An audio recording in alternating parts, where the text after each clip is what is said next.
Hello and welcome. My name is Gideon Greaves, and I'm a director here at CVVC and CV Labs. Today, we are doing our first ever webinar with a couple of really fantastic and interesting guests within the Portuguese and blockchain ecosystem. So today, the topic of conversation is all around Portugal. What does the crypto and blockchain ecosystem currently look like in the space? Who are the key players to watch out for? CVVC, of course, and CV Labs involvement in the space, what we've been up to. We'll be also introducing you to our key man on the ground, Hugo, and a couple of other really key guests to find out what's going on in the space in Portugal. And we'll be touching on a few key aspects around the Portuguese blockchain report that we've recently published. For those of you that are seeing CVVC or having a touch point from CVVC or CV Labs for the first time, we're an investor and advisor in the space, focusing exclusively on the Web3 and blockchain industry, investing in startups and companies that utilize blockchain technology. Our advisory business spans of many things, one of them being ecosystem integration, helping grow ecosystems. We have an office in Lisbon with the core focus of trying to grow the ecosystem in Portugal and to try and accelerate adoption and really bridge the gap between Web 2 and Web 3. But I'll let my guests do the talking. I'm going to introduce you now to Hugo. Hugo is our key man on the ground there in Lisbon. He's a legend in the space and is driving the CV Labs and CVVC efforts in Lisbon. Hugo, it's awesome to have you on, and it's really cool to to finally be having a proper conversation around what's happening in Lisbon, what's happening in Portugal. It's been a really exciting time over the past two cycles where Portugal's been at the tip of everyone's tongues because of numerous things. But you're on the ground there. I'm not. Maybe you can tell us a little bit about how the ecosystem feels now. I'm sure there's a lot of energy now as we approach what we believe to be not financial advice, but going into a very sort of bullish trend and things looking really positive. Yeah, yeah. Here things are looking great. Our ecosystem is thriving. Not only the weather attracts people. I would say all the blockchain ecosystem is very friendly, and there are a lot of events happening every single week. You can connect very easily with all the key players, and that helps a lot. We now recently issued our report here as well. That brings a lot of information and a lot of aspects that people didn't know about the country, because it's a small country, but still with large potential, and that's what we are here talking about today. Another thing we are able to mention here is that we just signed an agreement together here with RealFevr and Cuatrecasas, plus the Unicorn Factory and Poolside, the Web3 district, the first ever Web3 district announced here in European Union. So it's a great topic, and it's a great time to be here in Portugal. Awesome, cool, Hugo. That's great to hear that things are looking positive. Can you maybe touch on one or two of the points from the blockchain report? Yeah, so the biggest point of the report is that we actually had quite a big growth in regards to investment. Because our report is, in fact, for those who don't know, our report is mainly about investment in startups through VCs or seed funding. So we saw a lot of growth when all the market was going down, right? So that says a lot of the people that are on the ground here working hard. So that's a thing that made me super happy, and one of them are here as our guests. So I would really appreciate to hear his thoughts about this. But yeah, that's the main topic about this report. The other one is that another of our guests here, Nuno, wrote a really interesting article about how to register your company, and what you can tackle here in Portugal, in order to be fully regulated. Plus, Jose also wrote a very nice article about the ecosystem and the thing around us. So yeah, our report is full of these great articles about our country, not only about this investment, which is the main topic, but also Professor Paulo wrote about his agenda with the government, right? So we have all these topics being touched in the report, and I think people should really read it, and they will realize how things are being done here in the country.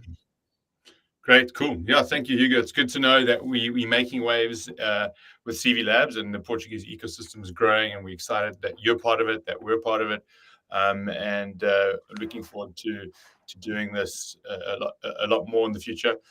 We'll bring you back onto the screen a little bit later to finish things off with the rest of our guests. But thank you so much, Hugo. And we're Thank going to you. move over to Nuno now, who represents Cuatrecasas, who is one of our ecosystem partners, and Nuno is also driving the Web3 efforts within the firm. Nuno, maybe you could just give us a brief introduction of what you're up to in the space, and how Cuatrecasas is playing a role in the ecosystem.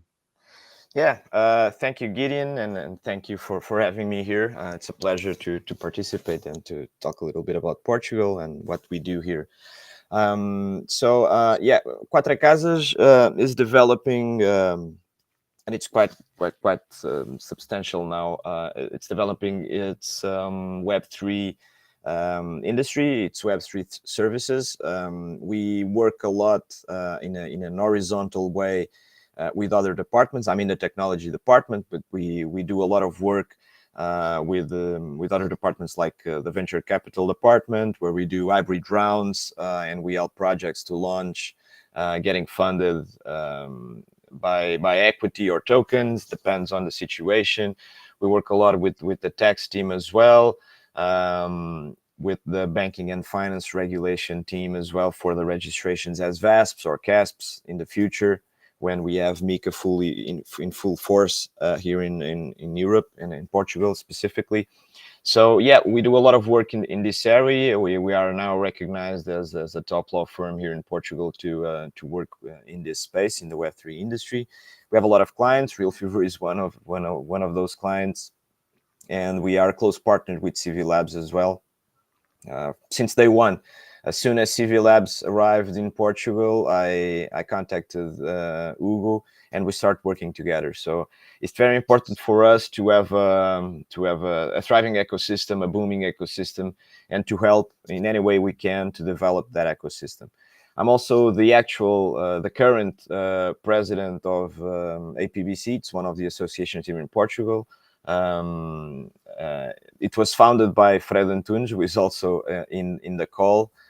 He's a truly OG in this area. He was the flag bearer for a long time here in Portugal, almost talking alone, like Antonio Polj back in the day, when he had his briefings for like 10, 20 people at the time, selling the idea of Bitcoin and why Bitcoin was the future. And Fred Antunes was one of the key persons here in Portugal doing that. He was the founder of this association, and I followed him, and I'm doing that work now, more on a policy level. It's a different presidency, let's say, and I've been in contact with a lot of regulators and key persons and stakeholders here in Portugal, trying to develop and further develop this area. We passed that time of awareness. Now we are on the phase of implementation things and consolidating everything here in Portugal. And I think we are on a very, very good position, not only within the European Union compared with other jurisdictions like Germany or even France, but we are very strong. We have a lot of developers coming into Portugal because of the ecosystem that started and with an organic growth. So it developed a lot, and we have a lot of people, good talent, good companies working from here and providing their services for the rest of the world. And Nuno, from an objective, first of all, it's exciting to see a firm of your caliber moving into the space. That just shows, that the space is maturing and there's adoption. From an objective view, Portugal sort of came onto the radar because of its some of the regulatory policies that were instated around crypto and how it's being taxed. At least that's the most spoken about thing. What would you say is the current regulatory environment, and where does it need to go from here within Portugal? So that's a very interesting question. It has a lot of nuances here. So in Portugal, we had until now a very laissez-faire approach in terms. The government didn't want to address or regulate in a wrong way anything related to crypto or to blockchain even. But blockchain is kind of hard to regulate by itself since it's only a technology. But the part of the crypto assets, everything that's connected to crypto assets, virtual assets, tokens, whatever, Portugal didn't want to regulate, and the Portuguese government wanted for the ecosystem to develop by itself without any kind of restrictions. Now we're going to have the markets and crypto assets regulation. It's a landmark regulations regulation to address some rules in terms of market operation in terms of crypto assets, and it's a landmark regulation and legal framework, and it will be copied around the world. I believe it will set the standard across every jurisdiction around the world. But in Portugal, we didn't have that kind of necessity to regulate everything from an internal perspective. The only thing that we tried to do, and we did actually with other associations, that why FACE was created along the way, the federation that Jose may talk a little bit about that after. But we created that association in order to lobby with the government not to destroy everything with a very bad taxation regime, because our tax authority in Portugal had proposed a very bad tax regime, and we jumped in and we actually convinced the government to have a very good tax regime where basically very broadly, if you hold your tokens for 1 year, and if you were a tax resident in Portugal, of course, you don't pay any taxes or capital gains if you sell the tokens. So basically you hold them 1 year, you don't pay any taxes if you sell them. It was a very good solution, and it's being replicated.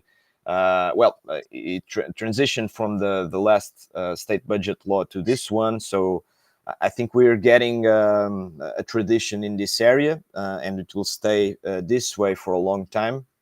So that was very good from just a taxation perspective. But Portugal is much more than just the taxes or no taxes for crypto capital gains. We, as Hugo said, we have a very, very good environment. We are a safe country, low cost living, good weather. We have a lot of externalities that make us an attractive country to be. And besides that, we also have a very good organically raised ecosystem where everyone can meet each other.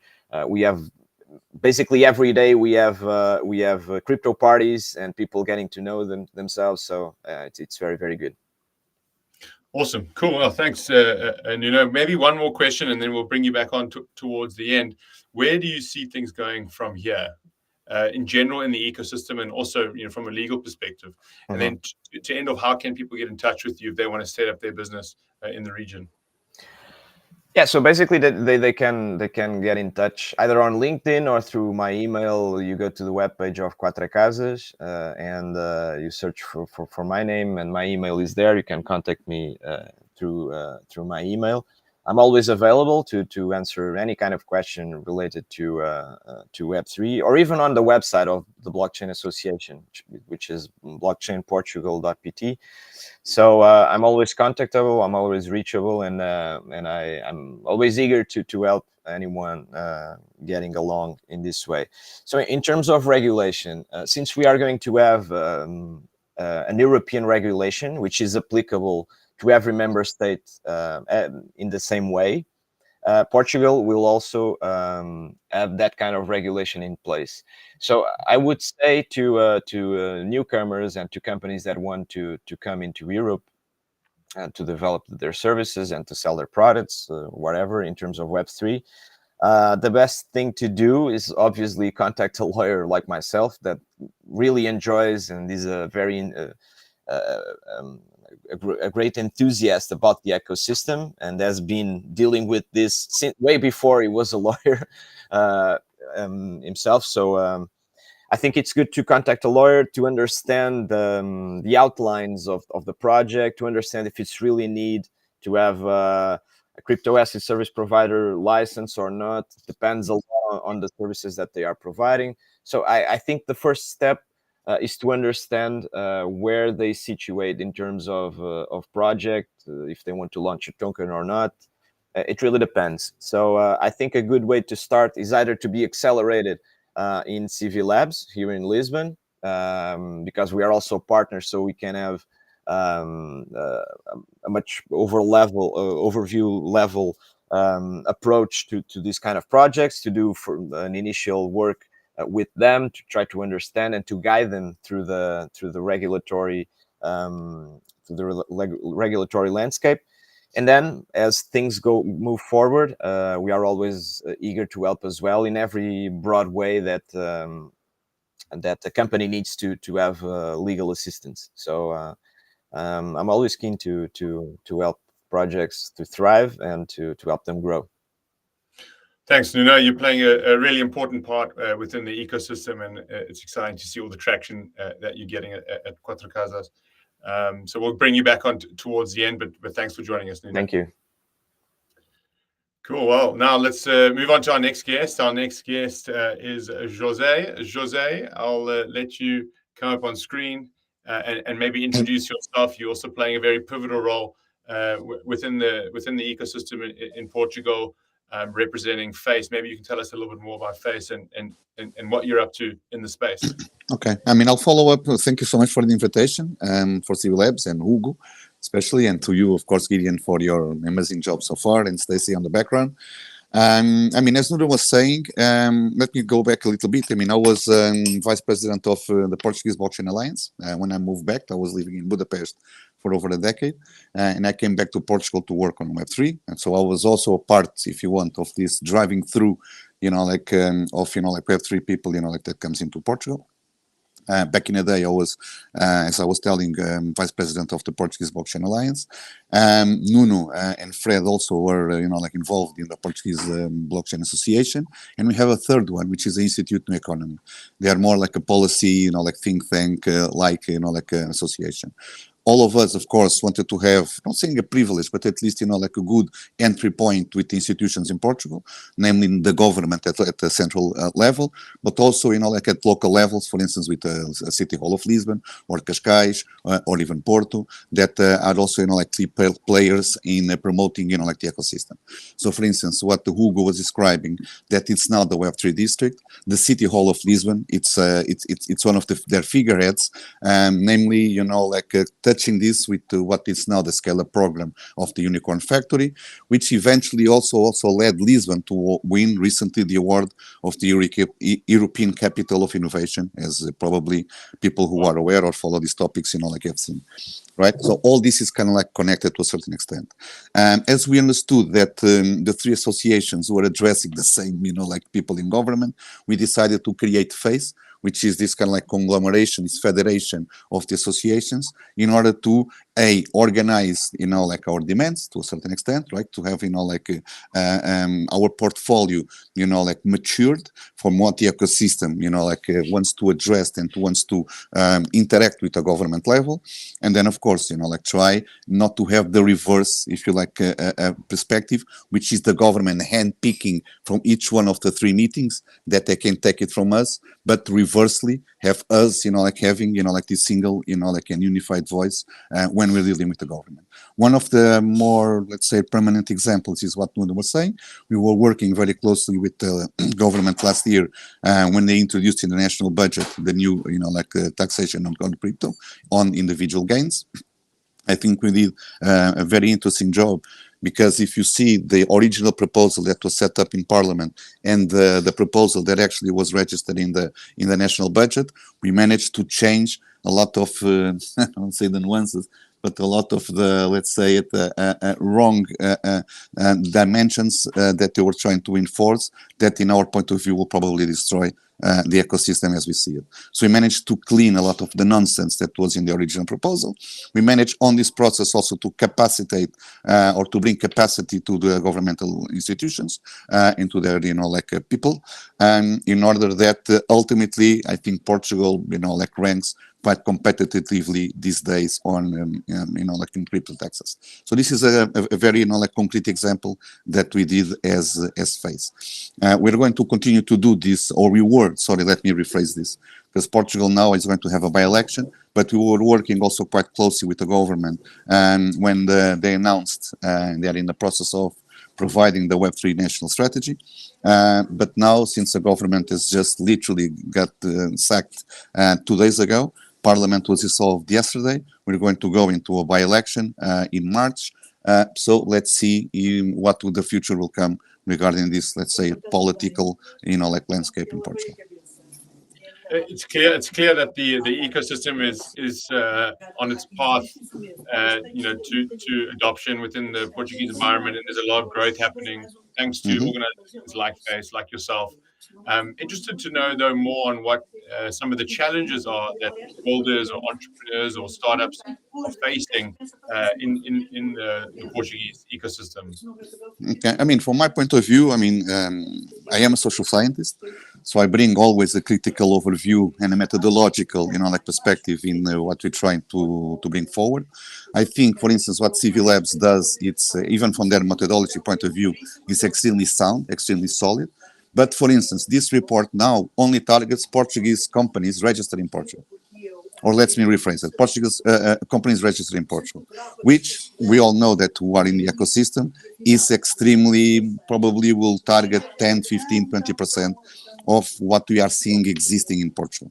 Right? Why? Because a lot of these companies are either abroad. Even Portuguese founders are, moving abroad, to registered companies or incorporated outside. Or if you want to scale up, you immediately move, geographies. So this is one of our concerns. For instance, we are actually pushing, and CV Labs is also a partner. Cuatrecasas is also a partner. We're waiting for RealFevr also to be a partner in the new consortium that we are building, which is to map the Portuguese ecosystem, meaning people and companies that are operating in Portugal, if you like, from a 360 perspective. So we're not only looking at VCs or investments, but we're also looking at lawyers, digital artists, governmental workers, business developers, investors, because all of these people are today, working in Web3 in Portugal. So they are a part of this quote unquote migration process that allowed, especially Lisbon and Porto, to be a thriving ecosystem, as both Nuno and Hugo were saying. You come to Lisbon, every day you're going to find a meetup. Either general, either networking, either more, vocational, meaning that there's a certain protocol that is doing a workshop, or, there's, startup competitions, pitches, so you have almost like a full agenda.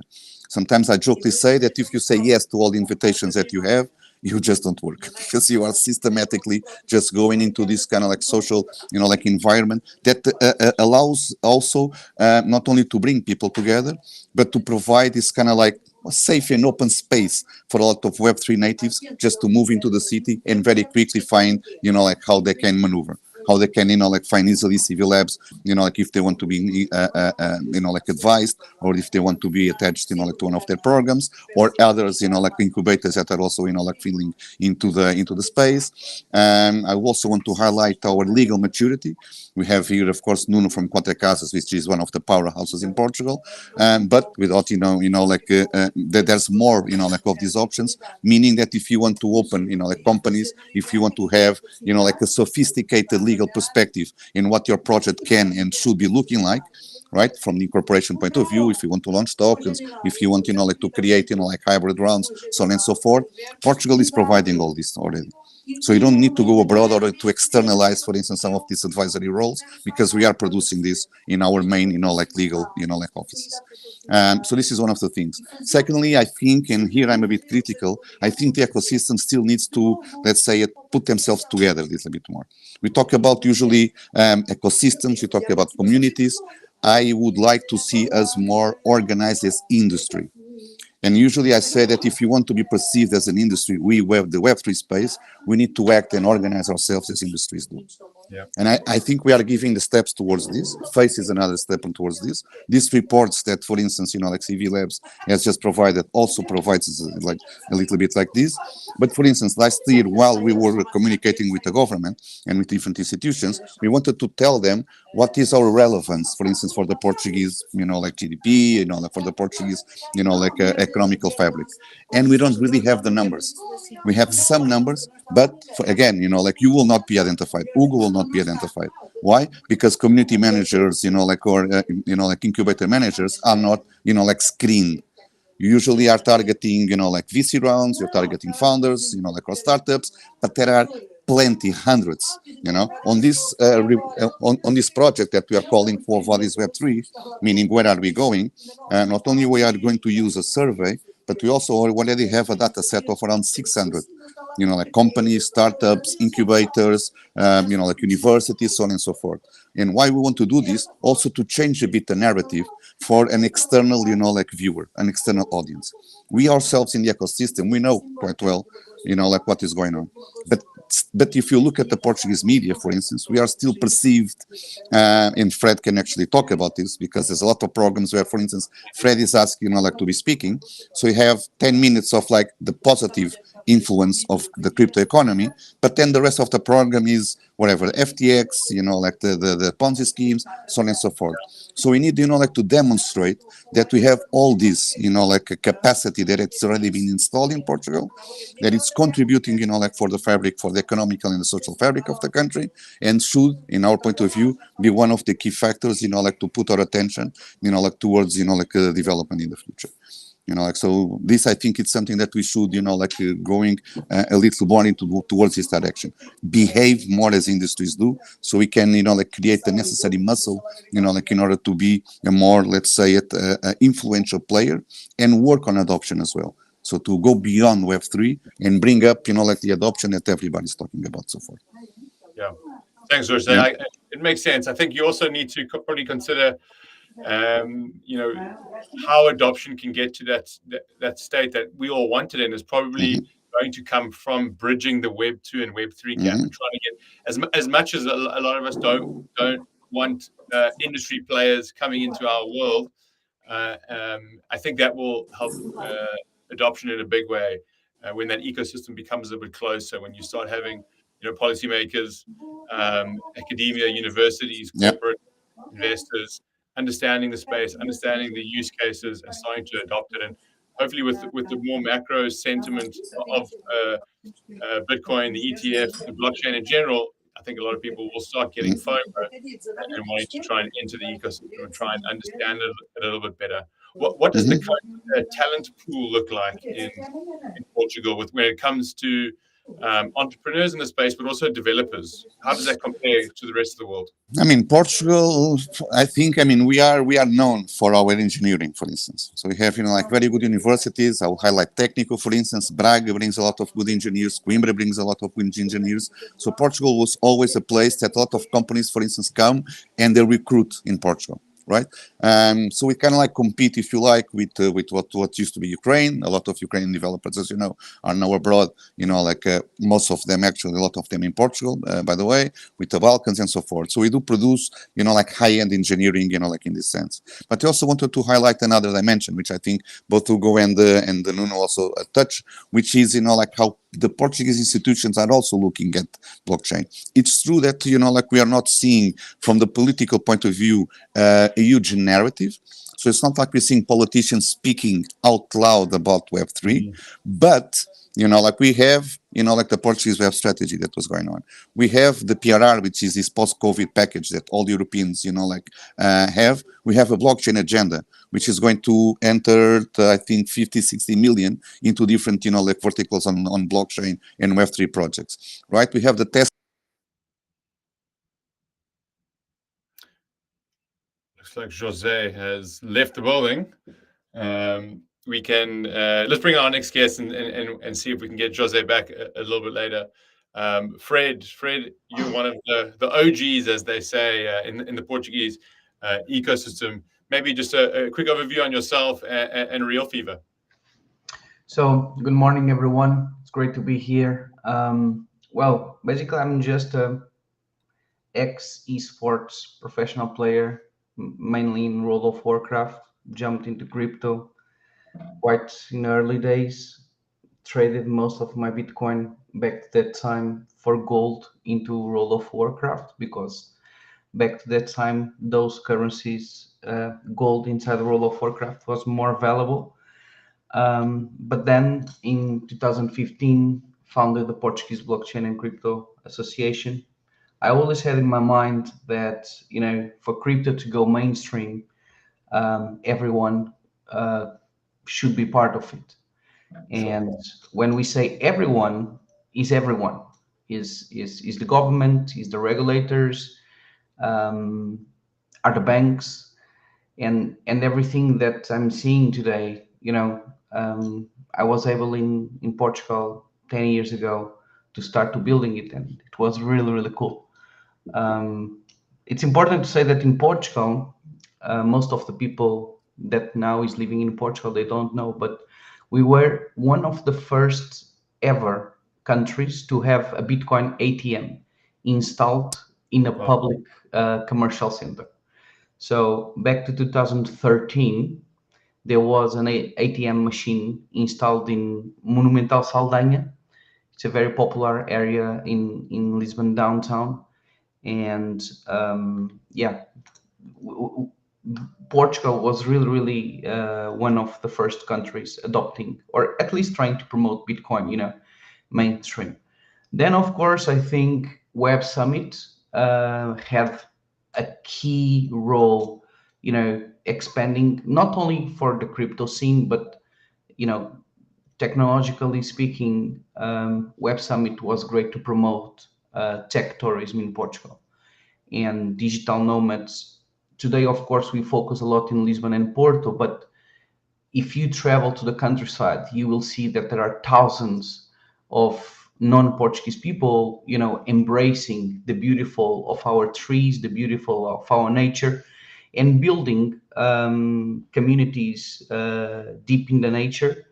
Of course, communities sustainable in terms of environment, and all of them moved by the technology in one way or another. So yeah, 10 years ago this was very, very different from what it is right now. When I started to have meetings with regulators, I was always a scammer, like no one would want to hear about it. And today they need it. Yeah. It's impossible to be out, and 10 years ago it was like, okay, here is the guy again, here's the bold guy again, chasing us. But for 4, 5, 6 years I never gave up, and now I'm a bit more focused into entrepreneurship and build my own products. But in terms of politics, I gave a lot of my life to this. That's how I feel. Congratulations on your persistence in the space. I think you're sort of approaching that "I told you so" phase of the industry. We're not there yet, but we're getting closer. Can you tell me a little bit more about RealFevr? Yeah, so basically RealFevr is a Web3 company, and we focus basically our work into a very simple triangle. So in one point of the triangle, we deal with world-class IP connected to football players. So we have videos of the goals of Cristiano Ronaldo, Bruno Fernandes, Armando Diego Maradona, and many others. In the other point, we created a game called Organia. which in fact I invite you all to try out. And basically, Organi is very inspired into Hearthstone or Magic the Gathering titles from 20 years ago that were very successful in terms of card games. So basically, with the moments that we mint using NFT technology, you can play with those moments into Organia. And on top of the triangle, we created a decentralized wagering protocol where everyone can make money, not in a Ponzi scheme, play to earn, but really in a sustainable, peer-to-peer wagering approach, fully managed by smart contracts. And Fred, I mean, you're obviously well entrenched into the gaming sector. We saw in the previous cycles how it was going through a phase of a lot of hype. And I think now my feeling, at least personally, is that we're going into another sector or another focus within this new cycle where gaming is still part of the key narrative from an investment perspective. There is still a lot of excitement and focus around gaming, even though there was a lot of hype and a lot of capital being raised effectively on these long roadmaps and really poor games in terms of the functionality. You can see a lot of adoption and more maturity in the space. What is your view on, as we go into this next cycle, how the gaming space will mature?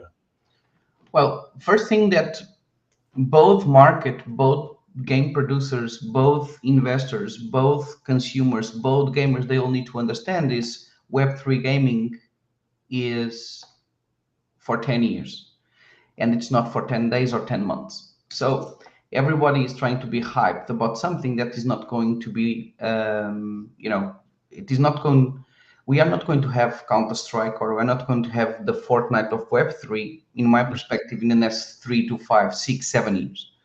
And I tell you why, because Web3 in terms of mainstream has a dramatic pain point, which is the onboarding. So we need to educate people to deal with self-custody wallets, in our case, MetaMasks. And, for you to install a MetaMask, you need to know what it is, a Google extension, a Google Chrome extension. And if you make a poll about if most of the common user know what is a Chrome extension, they don't know. So we start exactly in there. So after you understand what is a Chrome extension, then you install MetaMask. Then you need to realize what is a seed phrase. Most of the people, they don't want, to write a seed phrase in a piece of paper. So they prefer to take a picture. But when they take a picture and they put it in their mobile phones, they are going to be hacked sooner or later. So in terms of cybersecurity and in terms of mass adoption, the technology has an education curve that people will need to understand, and this takes time. And the best example that I give to my investors, and the best example that I give to my consumers and to my team, because sometimes my team is very nervous that, we want users, we want to grow very, very fast, and I try to explain that this takes time, is if you take a look at the adoption of electrical vehicles, back to 2009, nobody would want to have electric vehicle charger in their homes, right?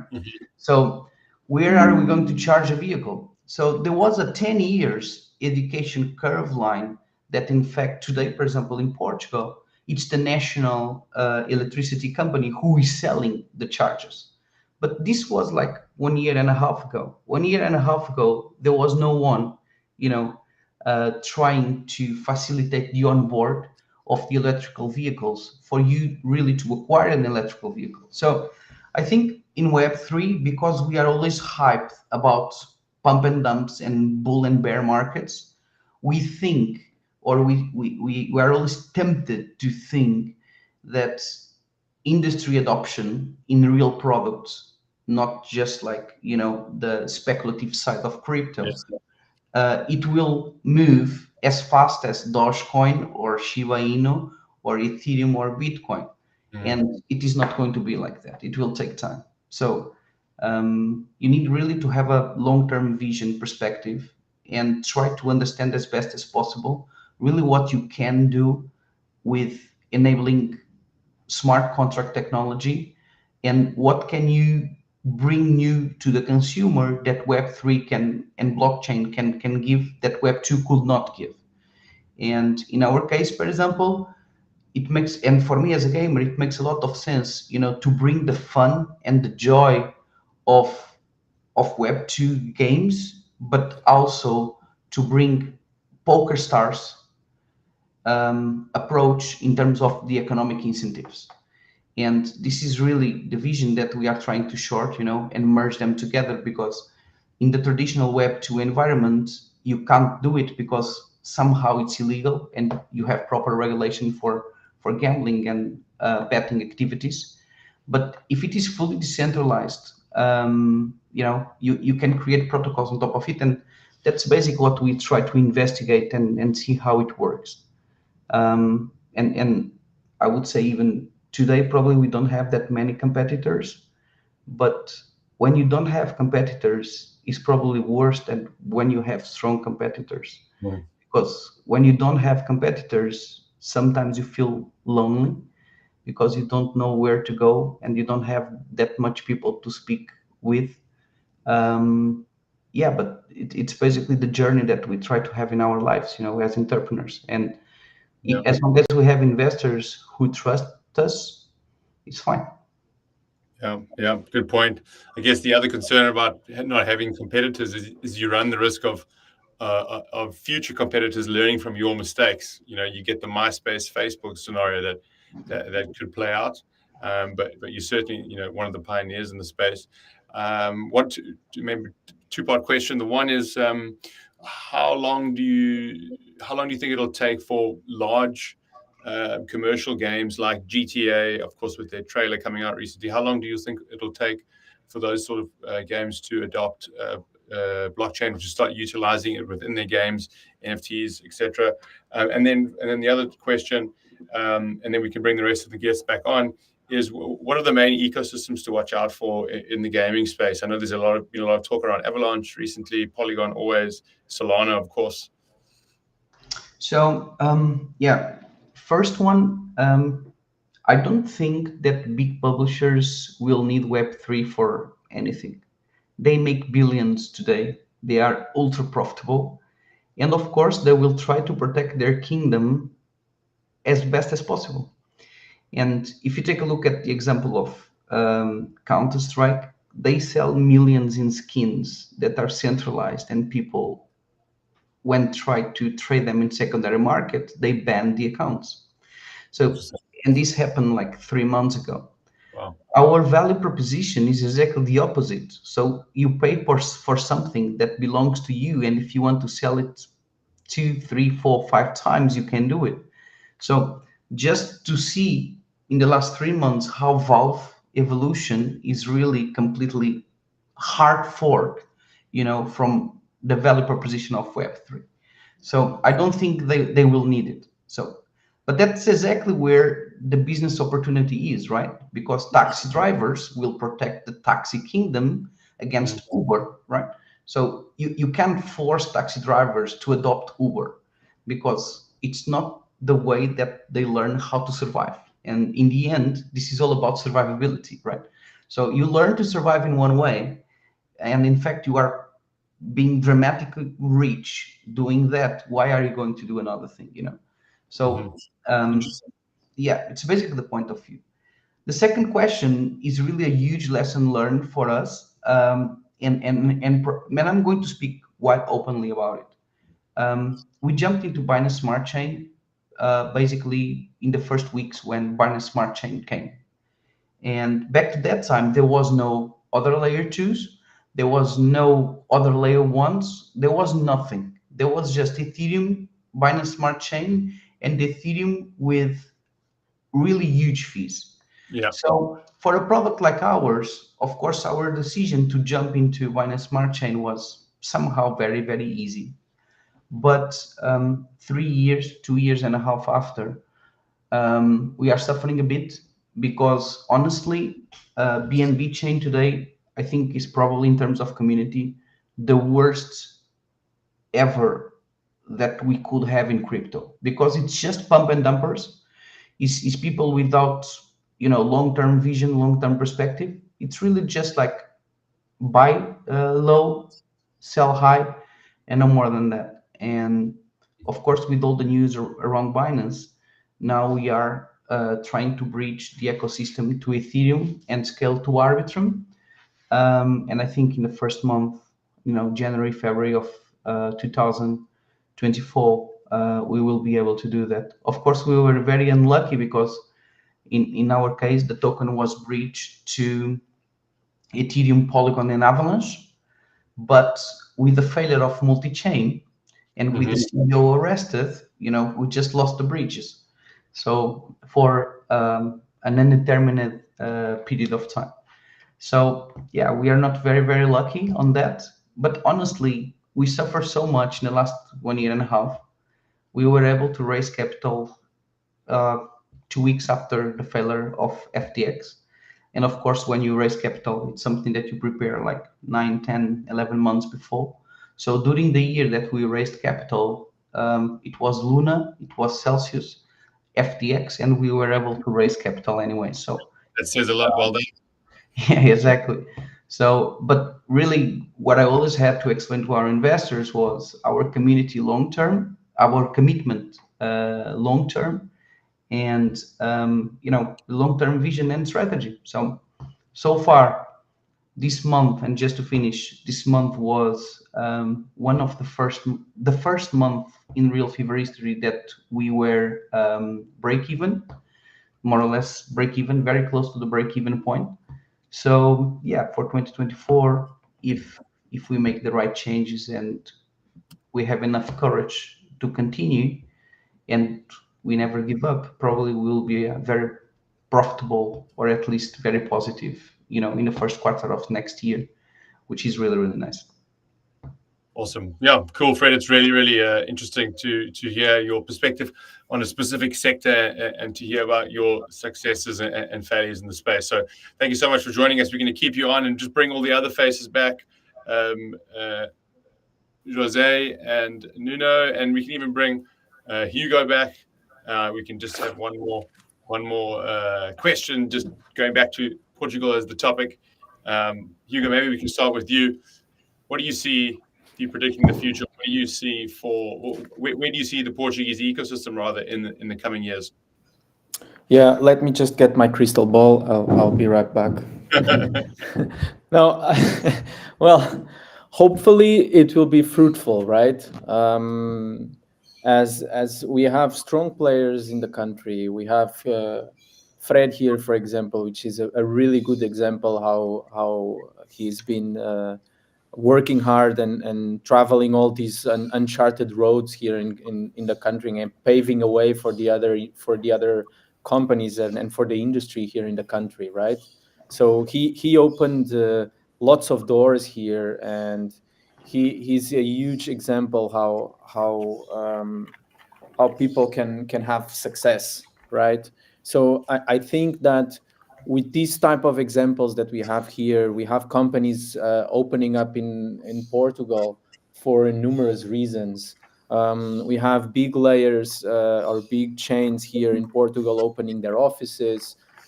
So I see a bright future ahead of us. Now, just like Jose was saying before, we need to be more structured now, right? We need to be more organized, and I think we can also let this pass through us and not take advantage on this. So we need to be very careful now. There is a lot of hard work being done, yes, but Web3 District is an example of that. But now we need to capitalize on that, and we need to get together more often and work together for the whole ecosystem to thrive. That's my opinion about this. Cool. Thanks, Hugo. It's great insights. I know Jose is having some technical problems, but let's see if we can get him back on. I think there's a problem with the camera, but Jose, let's just have a test on the audio there. Can you hear us? Just like Jose's audio is not working. Nuno, we're going to come back to you.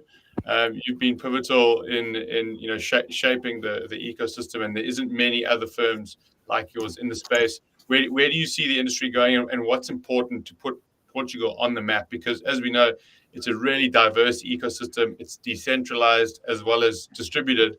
So you have global teams domiciling their business in Delaware, in Georgia, and Dubai, with talent in Portugal.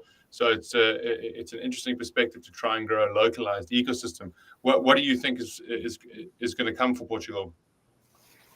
Yeah, I think Portugal is developing internally a lot of good initiatives. We have the Portuguese blockchain strategy, where the government has decided to to establish a plan for the next 10, 15 years in a long way, and has delegated that in an outside institution outside of the government. So it's independent from the government, but we have decided to promote the usage of blockchain in a more broad way between the public and the private ecosystems.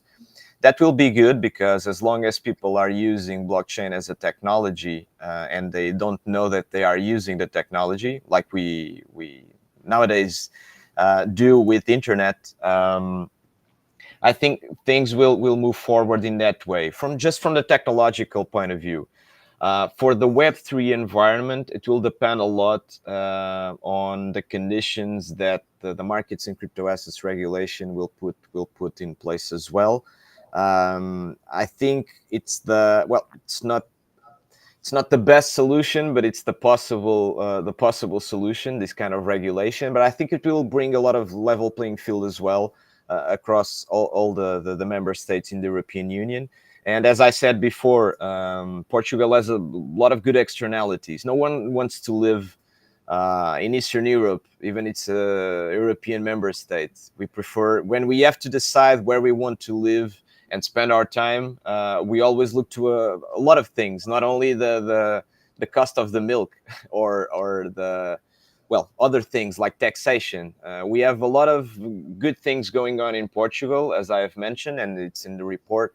So it doesn't come always down to if the taxation is good or not. So Portugal has a lot of good externalities. As we have said, we have a lot of good talent coming into Portugal, either from the United States or even from other member states of the European Union, to come to live in Portugal and to develop this kind of projects and to develop the industry. So I think Portugal is very well positioned. If you sum it all up, it's not one or just 1 or 2 points. If you sum everything up, I think we are in a very good position to be a favorable jurisdiction when you choose to engage in these kind of projects and services in the Web3 ecosystem. So I think this regulation will be good, as well as to set a level playing field across all the member states in the European Union. And then if you want to start a company or to be a CASP, a crypto asset service provider, and remember that not every company is a crypto asset service provider, so it's very useful to understand if you really need to be registered or not as such. So that pre-analysis is mandatory. But if you want to be one, and since all the time frames will be the same in every other country in the European Union, to be registered as such, because it comes from a regulation that it's equal to every member state. I think Portugal is a very, very good place to be, because the regulators here as well that will analyze the candidacies or the applications will be a little bit more different than other jurisdictions, like let's say than Germany or even France. So I would say that Portugal is in a very good place to start their businesses, and I think the future will be bright on this side. Yeah, Nuno, in fact, I can actually see it firsthand. We've had a lot of friends that are based in Europe, but also where I am here in Cape Town, in South Africa, that have immigrated and moved to Portugal. So we're seeing it, in fact, firsthand within our community and our circles. So it's exciting to see for Portugal. Thanks for joining us, Nuno. Jose, I believe you're back in action. Is my audio okay? It's perfect. Cool. Jose, Okay. so maybe to end off, last question for you is: what is your hope for the Portuguese ecosystem? What do you hope for as this Web3 ecosystem matures? I mean, I'm going to base a bit on what Nuno was just saying. I think we are. I mean, Portugal did the hardest part, which is like to place people here. You know, like if it is, like directly from the government, if it is the weather. I mean, it's a combination of factors. This is true, but people are here. People want to come here. People want to stay here. This brings us to another debate, for instance, which is the nature of labor and the ability that people have today to, let's say, make decisions based on their individual freedom and some resources naturally. And the Web3 ecosystem or Web3 space can bring resources, like to people. So you can, like as to your earlier point, Gideon, like you can be in South Africa and just move to Portugal. From Portugal, you can move to Budapest, like or reversely. So in that sense, like we manage, to attract people here in one sense. It rests to see how we're going to be able to take advantage of what we have created so far. How we're going to interact, like with these institutions, like considering the political situation that we have, like upcoming, and also how we're going to place Portugal in what I anticipate it's going to be a hugely competitive space, especially in Europe, to attract the talent and the startups and the if you like the developers. So I think Lisbon is already competing with the likes of London, Berlin, like Paris, but we're going to see, for instance, other capitals and countries trying to jump into the space, quote unquote, stealing the talent, like in the ecosystem that we have been created in Portugal. So I do hope that in the near future, what has been coming essentially from the private sector, meaning us, like a lot of the people that are here represented, like how we're going to be able, like to foster this ecosystem and have this industry-like, let's say it, attitude. And then, of course, like bring the conditions that people can stay, create their companies here or not, but, like intervene on the Web3 space based from Portugal. Thanks, Jose. It's great to hear that everyone has got a really, really positive outlook on the ecosystem in Portugal. It's certainly making me want to come and enjoy some of that good weather that you've got there behind you. Fred, back to you. Maybe to mix it up. At the end of the day, all of these ecosystems are driven by community, as we've seen now within the crypto environment or the blockchain space. Community is everything. How do you see the community currently in Portugal, and how do you see the community shaping the future of the ecosystem in the region? Before I reply to your question, let me just highlight one very core thing. Lisbon is just coming back to become the capital of the world, which in fact, in the age of discoveries, Portuguese people and Portugal were the beginning of globalization.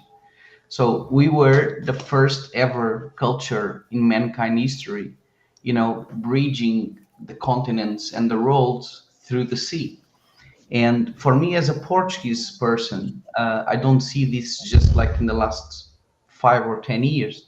In fact, we are just, returning to our origins and to our beginning principles, where accepting everyone in Lisbon and having everyone in our culture is really our best advantage as a culture and as a country, So just to highlight this, because in the age of discoveries, there was no one else but Portugal. All the others came after.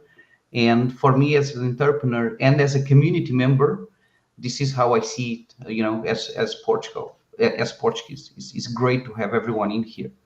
The second thing regarding to your question and regarding to community, of course, when you have an open country like Portugal, when the food is delicious, when the weather is fantastic, where the houses compared to New York or compared to London are still cheap, and many other advantages that our country has, of course, community will gather, community will enjoy the sunlight, will enjoy the rooftops, will enjoy all the events that people provide. And even in online communities, and especially in crypto, when anonymity is so important, I think Portugal were able to uncover a lot of anonymity of a lot of people because they feel comfortable. So that is definitely a very important thing to highlight. But I think in the next five, once again, 4, 5, 6 years, as the crypto adoption grows, Portugal will have a key role once again in this second age of discovery, now a bit more digital than it was in the 15th century. Awesome. Cool, Fred. Well, thank you so much for your insights. Nuno, you as well. Thank you for joining us. Thank you so much for being part of this, the first webinar focusing on the Portuguese blockchain ecosystem. This is all on the back of our inaugural Portuguese blockchain report, which you can download at cvvc.com. Thank you so much for joining me. We'll see you on the next one. Cheers for now.